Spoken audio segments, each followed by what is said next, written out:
Take on Bradford on their final fixture. Yeah, again, you know, Bradford already in the playoffs, so, you know, Cheltenham, they've got to go and just try and win their game. You look at the goal difference, though, and you do think that Rotherham will pick up at least a point. It'll be difficult, but it's been a great season for Mark Yates. Yeah. And I think they'll look forward to the playoffs. Well, as for the battle to retain their Football League status, it's looking tough for Aldershot. I mean, they need a 6-goal swing on the final day. As we said, they're at Rotherham, have won their last 4 now. But look at that. Who goes and finishes in 23rd? Well, it's from AFC Wimbledon up to Torquay, isn't it? Yeah, I mean, they've all been in decent form as well. It's just Dagenham have just hit the buffers, I think, under, you know, Wayne have only won 2 in 11. But, you know, there'll be a lot of nerves going into that last day, especially, you know, with York taking on Dagenham as well last day of the season. It was some massive games. And it's not often, of course, that we dip outside the Football League, but you'll forgive us on this occasion because we will be featuring Mansfield Town next season, champions of the Blue Square Premier Division. Beating Wrexham by a 0-0 and back into the Football League after 5 years. You know, I didn't realise it had been that long. I've always seen them as a league club. It's taken them that time to just build themselves up again, to get them back into the league, and so well done to them. It's a great achievement. I think they'll be all right. Well done to Paul Cock and Adam Murray, who's not also played but also been assistant manager.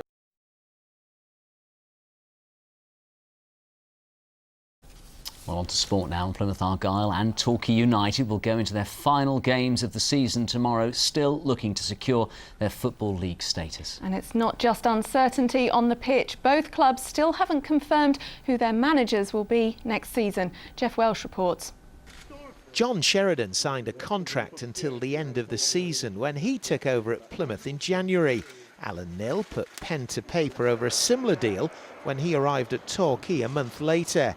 If Argyle get a draw at Rochdale tomorrow and United follow suit at home to Bristol Rovers, both will have secured their league status.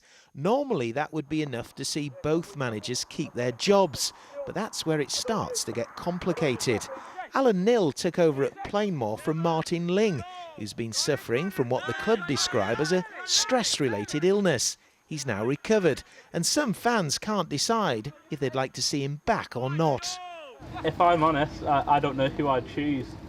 Lingy's got experience at this level, and so's Knill. He's got Bury promoted to League One a few years ago, and Martin Ling at Leyton Orient. Yeah, that's a tricky one. I don't think the average fan on the terrace has got a clue what's going on. I don't know all the background to Mr. Ling's problems, but I think Mr. Knill's coming in. He's done quite a good job, to be honest. Torquay are expected to clarify their managerial position early next week. It's one of those things that we know has to be looked at. Martin is under contract at this club.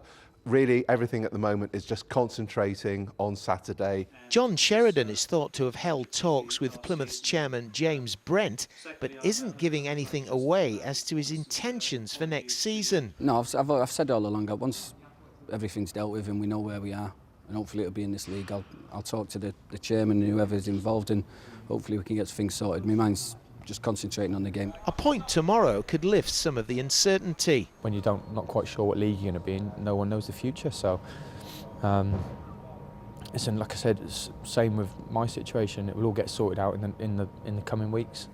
If the unthinkable were to happen tomorrow and Torquay or Plymouth were to get relegated, history would suggest it could be some time before they return to the league. It's been 8 years since the side has been relegated into the conference and bounced straight back. If all goes according to plan, Argyle and United won't have to bounce back from anywhere. Jeff Welsh, ITV News.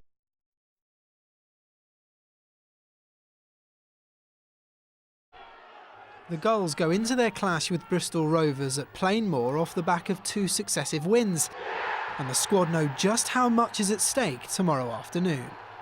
We're playing for our livelihoods at the end of the day, and we have been for a few weeks now, and there's no point in shying away from it. It was mentioned in the changing rooms, and you know, it's how it is. I hope the fans realise how desperate we are to do well, because it affects us, it affects them, it affects everybody. So, as it stands, Torquay and Plymouth both have 52 points towards the bottom of League Two, although Torquay do have a slightly better goal difference. All that means that if Torquay or Plymouth can get a win or a draw, they're safe no matter what happens elsewhere. In fact, the only way they can get relegated is if York and Dagenham draw with one another and Barnet and AFC Wimbledon both win. Plymouth Argyle lost to Rotherham last week, but their form before that has pulled them off the bottom as they head to Rochdale for their final game. You'd have to have been living on the moon to not know, the circumstances and what we need to happen and what we need to do and all this sort of thing. But the be-all and end-all is we're in control of our own destiny, and we're in good form, good spirits. And you know what? We're excited. We can't wait for 3 o'clock Saturday. I'm not sure every team below us will be thinking that. As the Argyle team prepared to head north, fans from both sides seemed rather nervous. Not long ago we was on the verge of the Premier League, now we're starting at the conference, so yeah, it's crazy, so we need 3 points tomorrow. I mean, the place the size of Plymouth should never be down there, and hopefully there's going to be a lot of support up there tomorrow, and hopefully that'll get them over the line. If you come down, it's a hard league to get out of the conference. Teams have gone down, bigger clubs have gone down and not come back up. Be a bit of a disappointment for the club if they do go down, but yeah, they need to stay up. Elsewhere, Exeter City end their season with a trip to Chesterfield, while Yeovil Town will find out who they'll face in next week's playoffs as they bid for a spot in the Championship. Well, one man who's experienced the highs and the lows in his years as a professional footballer is Chris Hargreaves, the one-time captain of Torquay United, and of course a former Plymouth Argyle favourite. Welcome along, Chris. Hello. What a day tomorrow for both clubs. Let's start with Torquay United. Now they're in the safest position out of the 7 clubs at the bottom of League Two, and they need to avoid defeat against Bristol Rovers. They're on a good run at the moment. Do you think they'll do it? I do, yeah. They've had a couple of good results. I think they're surprised to find themselves in that position. Unfortunately, they are in that position, so the best thing to do is go out and win.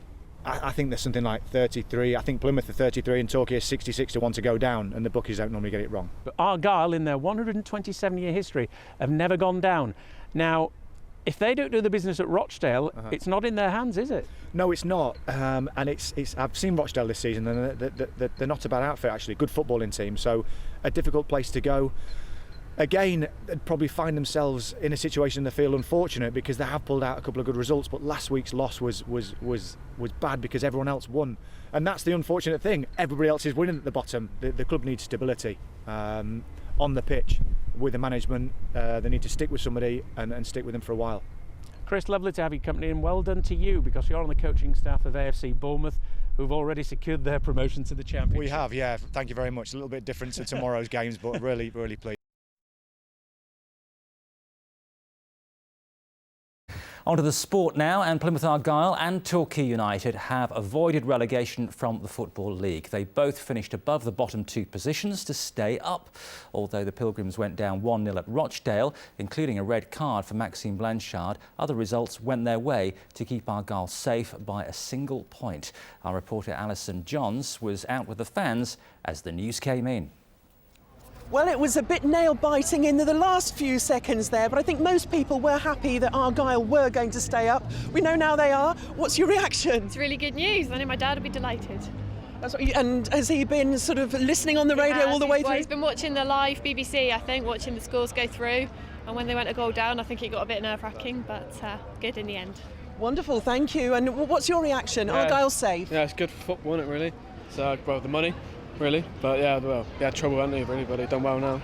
And good for the city as well. Yeah, good for the city, yeah. Keeps them up. That's wonderful. And a couple of the other guys here standing watching the screen, what's your reaction to that? I'm glad to hear that they're staying in the leaderboard, so it'll be good.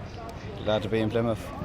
And what about you? What's your reaction? Yeah, it's good to see if they can try and get up to the next league next season. So to stay up.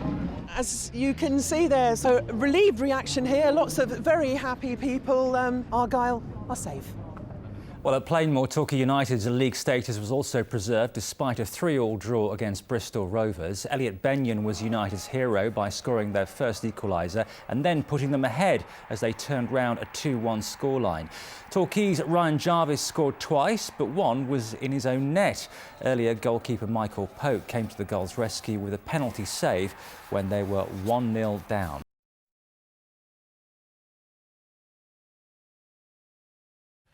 Well, as far as League Two is concerned, with Gillingham already crowned champions and Port Vale all but guaranteed promotion due to their superior goal difference, the remaining automatic promotion place will be realistically contested by two clubs, Rotherham and Cheltenham.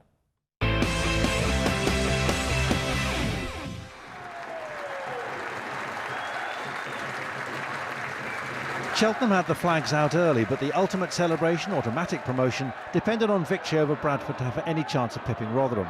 The game could have turned decisively when Bradford were reduced to 10 men. Andrew Davis brought down Jermaine McGlashan and received a second yellow, meaning he'll miss the first leg of the playoff semi-final. Bradford's response was impressive. Zavon Hines almost rewarded by Nathan Doyle, whose shot failed to match his first touch. Cheltenham never relented though, and from Billy Jones' corner, Marlon Pack headed against a post late on. Losers in last year's player final, Cheltenham will want to get it right this time. So with Cheltenham only drawing, Rotherham's result became academic. They were up regardless, but Ben Pringle's crisp effort set the tone for a dominant final day display. Aldershot had to win to stand any chance of avoiding the drop. Not a good moment then for keeper Jamie Young to lose his grip as Johnny Mullins pounced to put the Millers on the brink of League One, and Aldershot facing the end of their 5-year stay in the league. Their failure to put the ball in the back of the net felt typical of a miserable season, the struggle on the field matched by big financial problems off the pitch. But United, who replaced current Aldershot boss Andy Scott with Steve Evans as manager 12 months ago, were in full party mood as Lee Frecklington's stoppage time goal launched a wild promotion party. Incredible. I mean, people talked about why we came to Rotherham and why we left Crawley. That's why we left Crawley, because of scenes like that. Boys have been unbelievable. We've took it on the chin when we've had our downs, and you know, we bounce back every time. That's just showed the character of the guys in there. But that support today was absolutely fantastic. When you get relegated, it doesn't just have an impact on us as staff and players, but you know, wider term and impact on the fans and the club as a whole, and everyone who works for the club. Yeah, great scenes at the New York Stadium at Rotherham, your old club, of course, Neil. I mean, they've had a few changes there. New stadium this season, 30 players in and out over the summer. It's just to have a new stadium back in the town. I can't tell you, it didn't feel like Rotherham before. Now they've got Don Valley. Yeah, and now they've got the stadium, and Steve Evans is not daft. No. Tony Stewart, he's done brilliant for him, supporting him financially and backing him and everything, and they've got what they deserved. Congratulations. Look at these scenes. Even Tony Stewart said it would be a miracle if they went up. They've been in administration twice in the last 5 years. Yeah, absolutely. But look, he's invested in that club. They were going to try and lift Steve Evans up, you know, on the shoulders. Hey, only you can say that now. He will laugh. He'll laugh when he hears it. I hope. But we saw Cheltenham, of course, there as well. I mean, they're still, of course, they missed out on automatic promotion, so disappointment there. But they're in the playoffs, and it kind of makes light of that notion that there's a hangover after failing in the final last season. It's an incredible achievement, yeah, for Cheltenham. I mean, no disrespect, they're not the biggest football club in the world. I remember when I was Gloucester City manager playing against them in the Southern League not so long ago. So they come a long way. And Mark Yates, coming from non-league with at Kidderminster, has turned that club around in a very short space of time. And to bounce back and get in the playoffs again, incredible. Well done. With just 2 home defeats in the regular season. And you know, I think you look at all of them. You know, there's 1 or 2 good stories, and you know, Mickey Adams, Port Vale, gone through all they've gone through. There's some good stories this year. It's interesting because they started the season in administration. Yeah. I don't think he had a training kit or a player registered literally 2 weeks before the start of the campaign. It's amazing what you can do when you get on a run, and it's all about spirit and getting good team spirit at that level, I think. And if you look at the top teams, they've all got pretty good squads. You know, they've got lots of team spirit. Yeah, well, onto all those sides. Well, with Aldershot's relegation confirmed at Rotherham, question was who'd be joining the Shots in non-league football. No less than 6 other clubs were threatened with a drop on the last day. One of them were Wimbledon, and they were up against Fleetwood. On a day when only a win would keep Wimbledon up, it seemed their fates might be determined by the width of a post or a goalkeeper's fingertip. After Jack Midson headed against the crossbar in the first half, more agonising near misses in the second, as Midson again struck the woodwork, and Harry Pell's follow-up was brilliantly saved and cleared off the line. With an hour played, though, their persistence paid off. And what a time for on-loan Crawley striker Gary Alexander to head home his first goal since mid-February. Survival in their grasp. But it wasn't long before they were staring conference football in the face once more as Andy Mangan's effort squirmed through the Dons' defence and their heads began to drop after he'd used his. They hadn't won a game in April, Neil Ardley's side, and with less than 20 minutes to save their league status, they needed a hero. They managed to find one after Rob Atkinson tripped Curtis Asano, and Midson marked his 100th appearance for the Dons with arguably his most important goal. Hardly doing any favours to his former club Barnet, relegation rivals near the foot of the table. Not that the jubilant home fans were too concerned about that, after a fairy tale finish for the club who've been on that fairy tale 10-year rise back from the dead.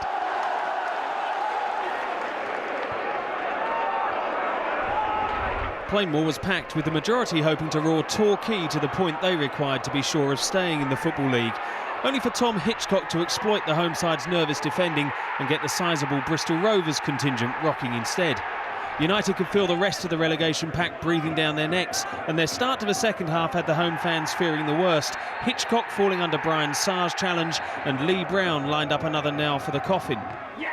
Michael Polk made himself a hero and changed the complexion of the contest. Torquay seized on their reprieve as Elliot Benyon made the most of his chance. The drama was unfolding thick and fast. Just 3 minutes later, Ryan Jarvis inadvertently restored Rovers' lead. There's only one way to put that type of howler behind you. When Aaron Downs was denied by Steve Mildenhall, Jarvis made up for his mistake and ensured that survival was back in Torquay's hands. Their superior goal difference would be sufficient to keep them up, but 3 points would make the maths even simpler, and Benyon's second goal of the game had them in front for the first time. But Rovers' season would see one more goal too, and serve up a heartwarming story. Knee surgery meant Matt Harrold hadn't played since mid-September. That last-minute header made his comeback even more memorable. He'll go off to the summer with a smile, just like Torquay, who'd done enough.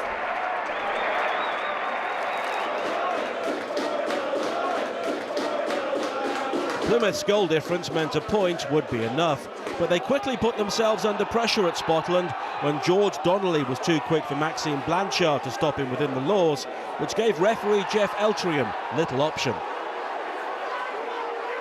That raised the tension for Argyle even more, who were lucky to see Michael Rose's rasper come back off the woodwork. And although Rochdale only had pride to play for, they won the game, thanks to Joe Bunny's first touch in league football. But a big club with an even larger catchment area did stay up in the end. I've done what I had to do. I've come in and I said to Jamie, I'll just concentrate on trying to keep the club in the division, and that was the most important thing, and we've done that, and it's really pleasing for everyone involved in the club and, you know, supporters, and it's massive lift, and hopefully we can push on next season. A nervy affair in this part of Essex. Both teams knew they could drop out of the Football League. Brian Woodall will wonder how he missed that chance for the hosts. York's winner came in the second half. Michael Ingham's free kick finally dropped for Chris Smith to provide the moment that mattered, and the Minstermen had some breathing space. The home side couldn't equalise. Ingham with a splendid double save to frustrate first Luke Howell, and then Woodall. Despite defeat, the Daggers stay up on goal difference. York victorious and safe for another season. I'm delighted for the supporters and the football club that stayed up, because, as you've seen, the support here today is phenomenal. I'm absolutely delighted. You know, we've managed to survive, and you know, we've got League Two status for next year. But it was a very, very emotional game. It's been an emotional week. It's been a hell of a long week, but you know, we've managed to do it, and I'm delighted. I am absolutely delighted. Dutch international, Champions League finalist, relegation battler. Edgar Davids has always loved the challenge, and just as well. Barnet were teetering on the brink, and but for Graham Stack's agility to keep out Jake Robinson's early charge, the day could have nosedived immediately. While Wimbledon were being held, Barnet was safe, but Northampton's Roy O'Donovan had other ideas. Important playoff points were at stake. And minutes later, Barnet's plight turned for the worse. Wimbledon were in front, and Luke Guttridge made it 2-0 at Sixfields. Northampton could celebrate sixth place, but for Barnet, only the dreaded sinking feeling, even with David's experience. You relegate with 51 points, and that is a sad and a bitter pill to swallow. So what's going to happen to you next season? Will you still be here? I don't know. I have to evaluate things with the chairman the coming weeks. Well, for fourth consecutive final, dramatics was beyond Barnet at the end of the day. They went down this time. Ironically, Leroy, I mean, having got more points this time than their previous 3 attempts. It wasn't to be almost. No, it wasn't to be. And I was really concerned about them after last week. You know, it was euphoric almost. You know, their last game of the season at Underhill, great save by Graham Stack to get the 3 points. It was like it was the last game of the season then. And then to go to Northampton, even the result, it was always going to be flat, I thought. Because that must have been really draining. Absolutely. I've got to say, Manish, you know me this afternoon. You were a wreck, man. I was a wreck because of the West Country, Torquay and Plymouth. I was desperate for them to stay up.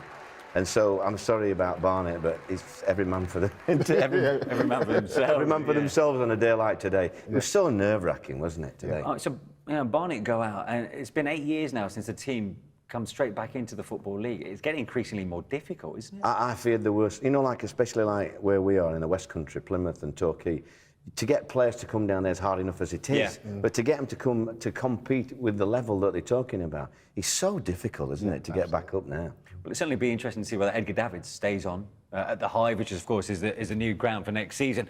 But what about the relief at Kings Meadow at Wimbledon? What a job that Neil Ardley's done there. They fought so hard to get the Football League status to begin with, and you know they've just scraped through in their second season. And I'm delighted because he's a good lad. You know, like you say, he's a legend down there. The fans, I mean, you only got to look at it. I know it's a celebration, but you wouldn't really want them to go out after how hard it's taken to get where they are. Yeah, the history they've got as well. You know, and Jack Midson as well. He's going on his 100th appearance and he put his old side down as well. I'm sure he'll have a little thought for Barnet, but he knows that he's done the job, the most important job. Yeah, but of course, you know, Neil's not the most experienced candidate around, and he went in for Terry Brown, who left the season, what, in September, a month in? Well, that just shows, I mean, I'm sure Terry Brown was delighted as well, as how much he felt for the club as well. There's a real depth of feeling about that football club. All the managers down there will have learnt more in the last sort of 4 weeks than they'll ever learn, and it'll all stand them in good stead, the younger managers in particular. Yeah. Because the pressure at that level is so difficult to get back up out of that league, you know, financially and everything. OK, well, our last look at League Two begins at Neil's old club, another one, Burton, whose chance of automatic promotion all but disappeared after last week's defeat at Bradford. But already assured of a playoff place, the Brewers' last game of the league campaign was at home to champions Gillingham. Champions Gillingham were afforded a respectful welcome by a Burton Albion side looking forward to their first ever appearance in the Football League playoffs. The pleasantries didn't last long. After 9 minutes, Bradley Dack was brought down by Aaron Webster and Miles Weston calmly gave the Kent club the lead. And after that, it was action all the way. As the storm clouds passed, the sun shone on Burton, especially Billy Key, gobbling up the second chance after Jimmy Phillips rattled the post. Phillips deserved more as he made it a testing day for Marlon Romeo, one of 6 Gills players who made their league debuts. The midfielder's second assist helping Michael Symes get on the score sheet. An impressive turnaround by Albion, who were heading for 4th place, the highest finish in their history. Phillips' trickery catching the eye again before Calvin Zola made the advantage more comfortable. But Martin Allen could still unleash what he calls the weapon. Thankfully, that's just teenager Sam Muggleton's massive throw, which fellow debutant Nathan Nyafli powered home as the leaders' young side went down fighting, much to their manager's delight. While they're on the sunbeds, Burton will do battle with Bradford in the playoffs, and Zola and co will surely need to be at their most clinical against Phil Parkinson's Cup specialists.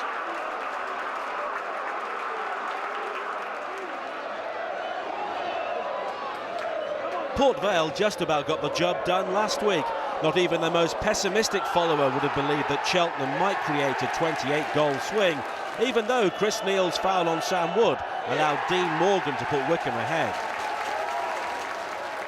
But Vale didn't have to rely on the maths in the end anyway, as Lee Hughes confirmed their promotion after 5 years in the basement.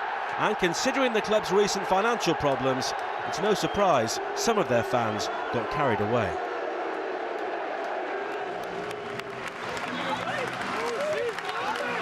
At the age of 37, Jack Lester is calling time on a productive playing career.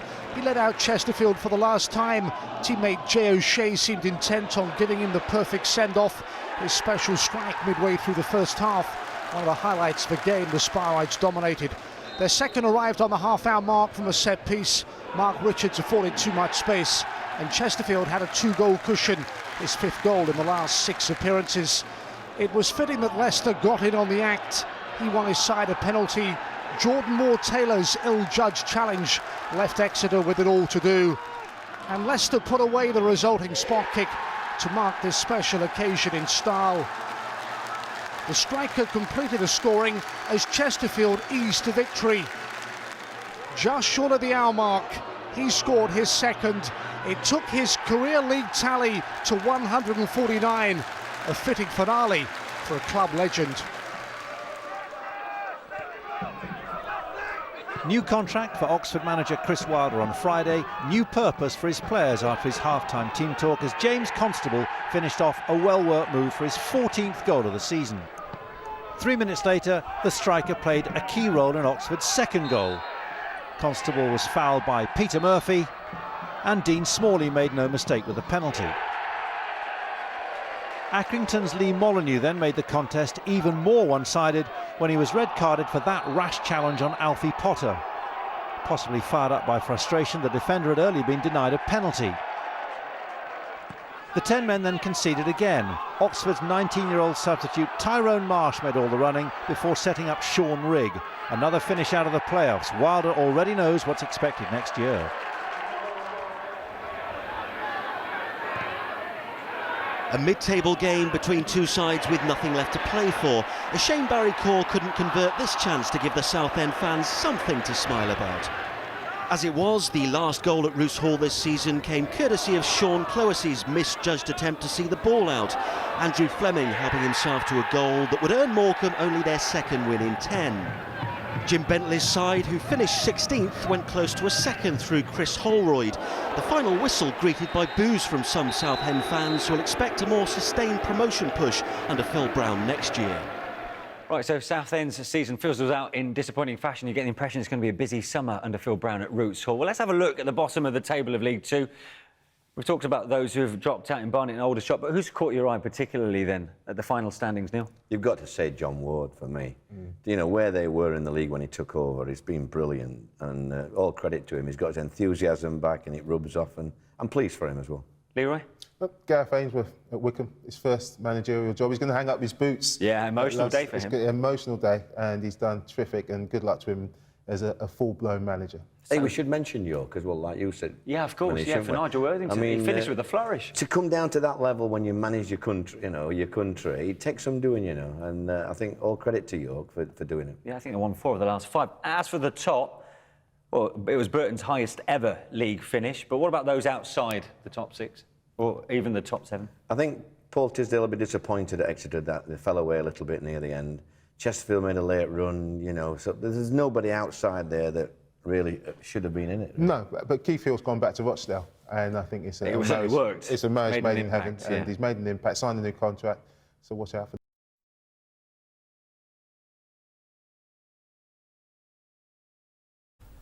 On to football now, and what was a tense last day of the season for Torquay United and Plymouth Argyle.